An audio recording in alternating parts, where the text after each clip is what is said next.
bahwa Anda mengatakan Pak mati itu sakit. Apa yang Anda rasakan waktu itu? Rasa dada sesak, sakitnya tuh seperti ditusuk pedang, terus seperti kulit binatang Dikuliti gitu? hidup-hidup. Sakit sekali waktu itu Sakit rasanya? sekali. Terus di dada saya terasa sesak.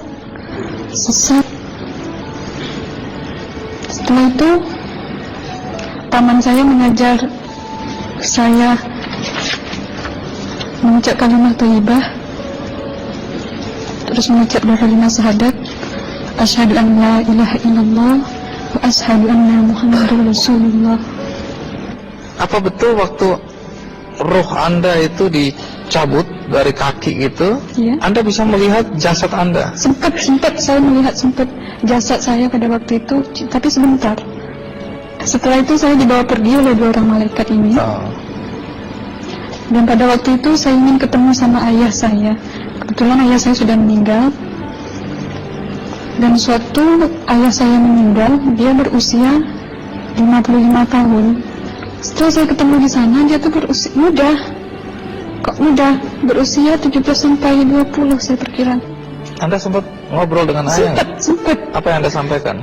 Waktu itu ayah nangis. Ayah saya bilang, kenapa kamu kesini nak? Pulanglah, di rumah tidak ada orang. Kasihan lihat ibumu dan adik-adikmu. Tidak ayah, janjiku sama Allah sudah sampai. Dan pada waktu itu ayah saya menangis. Lalu apa yang dia ucapkan? Diam aja dia, tersilang.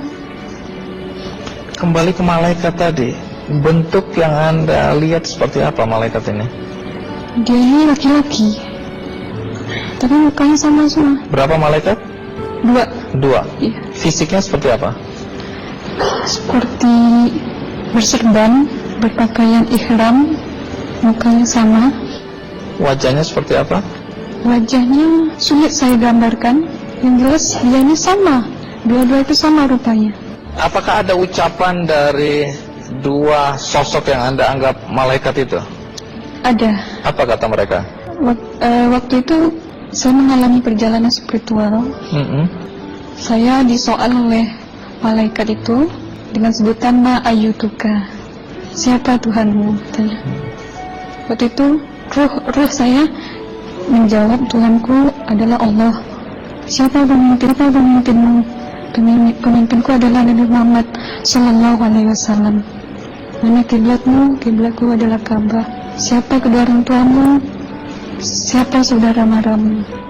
Terus saya diperjalankan. Setelah itu kedua orang malaikat ini memimpin tangan kiri saya, membawa saya ke satu tempat, menduduki saya di sebuah kursi. Pada waktu itu kursinya tuh empuk, mungkin latan busanya ya, cantik. Terus di sana saya duduk di sebelah kanan saya ada tiba-tiba berwujud seorang perempuan. Dia mengaku Amal. Kamu siapa? Kata saya. Aku adalah amalmu semasa kamu hidup di atas dunia. Dan selama kamu di sini, saya akan menemanimu sampai yaumul akhir, itu katanya.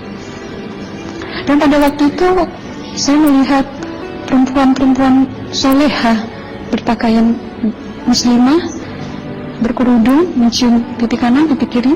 Mungkin salam perkenalan pertama waktu menduduki di situ.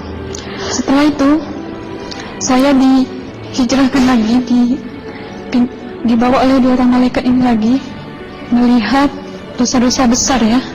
Di sana saya diperlihatkan ada seorang laki-laki memikul besi di bahunya. Saya perkirakan besi itu mungkin beratnya tuh berton kali ya. Berat sekali ya. Berat sekali. Terus dia berjalan nggak sampai ke tujuannya. Berlumuran darah nanah, baunya na'udzubillah misalnya. Bajunya tuh sobek-sobek. Waktu itu saya disaksikan oleh Amal.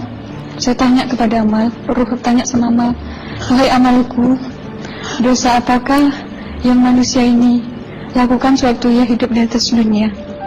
Amal menjawab pada waktu itu, sewaktu manusia ini di atas dunia, dia ini adalah menyantet orang, meneluh orang, sehingga dia berjalan nggak sampai yaumul akhir katanya. Yang kedua, saya melihat ada seorang laki-laki saling bunuh-membunuh. Sebentar kayak gitu lagi. Sewaktu manusia ini hidup di atas dunia, dia adalah seorang pembunuh, hingga dia tidak mau bertanggung jawab terhadap orang yang dibunuhnya. Terus yang ketiga, saya melihat ada seorang laki-laki dihujam kemaluannya pakai besi panas, timah panas itu ya, hingga menembus.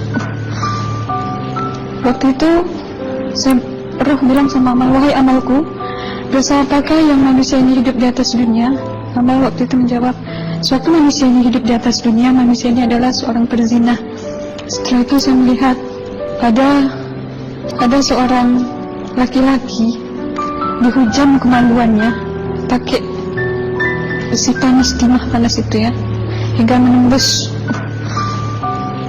Waktu itu roh bilang sama amal, wahai amalku, dosa apakah yang manusia ini hidup di atas dunia? Amal waktu itu menjawab, suatu manusia ini hidup di atas dunia, manusia ini adalah seorang perzina. Setelah itu saya melihat ada seorang laki-laki disebati oleh rotan.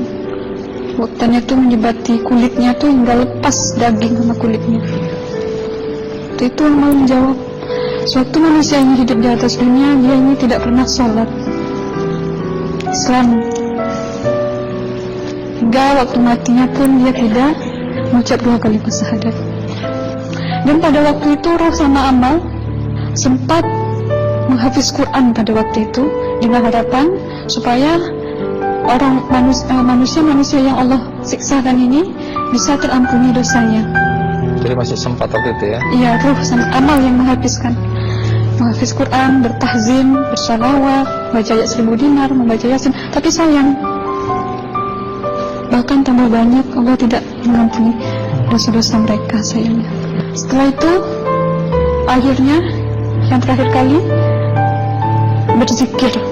Zikir saya pada waktu itu, subhanallah, walhamdulillah, wa la ilaha illallah, wallahu akbar, la haula wa la quwwata illa billahil aliyyil azim. Sekuat-kuatnya nada saya berteriak, tiba-tiba saya merasakan detik jantung ya. Waktu itu mungkin paman saya yang menyaksikan. Itu saya koma. Disitulah saudara Anda kembali ke jasad ya? Iya, benar. Jadi banyak sekali Anda menyaksikan kejadian-kejadian di alam sana ya.